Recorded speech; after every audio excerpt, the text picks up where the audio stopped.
அரசியல் அப்படின்னா என்ன? இன்னைக்கு அரசியல் அப்படின்னா என்னன்றது நமக்கு எப்படி கற்பிக்கப்பட்டுக்கிட்டு இருக்குன்னா, இந்த அரசியல்வாதிகள், முக்கியமான அரசியல் தலைவர்கள், இவங்கலாம் என்னென்ன பண்றாங்க? இவங்களோட அன்றாட நிகழ்வுகள் என்ன? காலையில எந்திரிச்சதுலேருந்து நைட்டு தூங்க போற வரைக்கும் அவங்க எங்கெங்கே போறாங்க? எங்கெங்கே போய்க்கு வர்றாங்க? என்னென்ன பண்றாங்க? இத தெரிஞ்சுக்கிறது தான் நமக்கு வந்து அரசியல் அப்படின்ற மாரி தான் இன்னைக்கு வந்து காட்டிக்கிட்டு இருக்காங்க.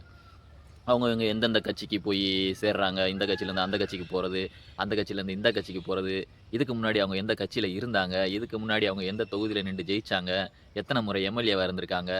இப்படி அவங்கள பத்தி அந்த டேட்டாவ நம்ம தெரிஞ்சு வச்சுக்கிறது தான் ஒரு அரசியல் அறிவு. அத பத்தி தெரிஞ்சிருந்தா தான் உனக்கு அரசியல் தெரியும். அப்படின்ற மாரி ஒரு அமைப்ப உருவாக்கி வச்சிருக்காங்க. உண்மையிலேயே அதுதான் அரசியலா? அப்ப அந்த அரசியல் பொருளாதாரம் படிச்சுட்டு வந்தேன் அப்படின்னு சொல்றது, இந்த வெளிநாட்டுல போய் அரசியல் பொருளாதாரம் படிச்சுட்டு வர்றவங்க, அவங்கலாம் இத பத்தி தான் அந்த பாடத்துல படிச்சுட்டு வர்றாங்களா? இத பத்தி தான் அவங்களுக்கு இந்த அரசியல் பொருளாதாரம் அப்படின்ற அந்த பாடத்துல சொல்லி தர்றாங்களா? எது அரசியல்? அ உண்மையிலேயே அரசியல்னா என்ன? நம்ம எப்படி சுரண்டப்படுறோம்? நம்ம எப்படி ஏமாத்தப்படுறோம்? நம்ம நம்ம உரிமைகள் எப்படி பறிக்கப்படுது? நம்ம அதுக்கு என்ன பண்ணணும்?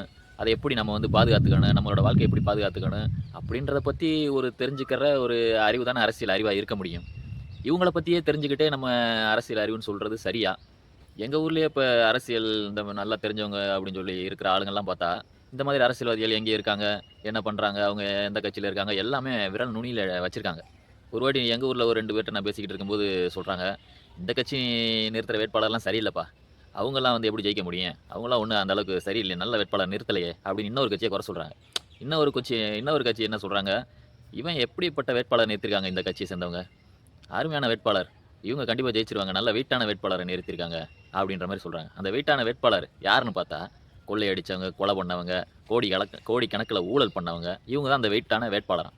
அப்படின்றப்ப நம்மளை சார்ந்த ஒருத்தவங்கள இப்படிதான். அவங்க வந்து நல்ல வசதி படைச்சவங்களா இருந்தா அவங்க தான் ஜெயிக்க முடியும். அப்படின்ற மாரி தான் நெனைக்கிறாங்க. கோடிக்கணக்குல ஊழல் பண்ணவங்க தான் வெயிட்டான வேட்பாளர்களாம். மத்த கட்சியில நிப்பாட்டுற இந்த படிச்சவங்களோ, இல்ல நல்ல அரசியல் அறிவு உள்ளவங்களோ, இல்ல நம் நாட்டோட நல்ல வளத்த பாதுகாக்கிறவங்களோ, இல்ல தரமான ஒரு அரச குடுக்குறவங்களோ, ஆட்சிய குடுக்குறவங்களோலாம் வெயிட்டான வேட்பாளர்கள் கிடையாது. கோடிக்கணக்குல ஊழல் பண்ணியிருந்து அவங்க வந்து வேட்பாளரா நின்டாங்கன்னா, அவங்க தான் வந்து வெயிட்டான வேட்பாளர்களாம். என்னத்த சொல்றது? இப்படித்தான் இருக்குது அரசியல் அறிவு. இதுதான் வந்து தொடர்ந்து இந்த சமூக வலைதளங்கள்லயும், எல்லா டிவி சேனல்கள்லயுமே இந்த ஒரு இதுதான் நடந்துகிட்டு இருக்கு.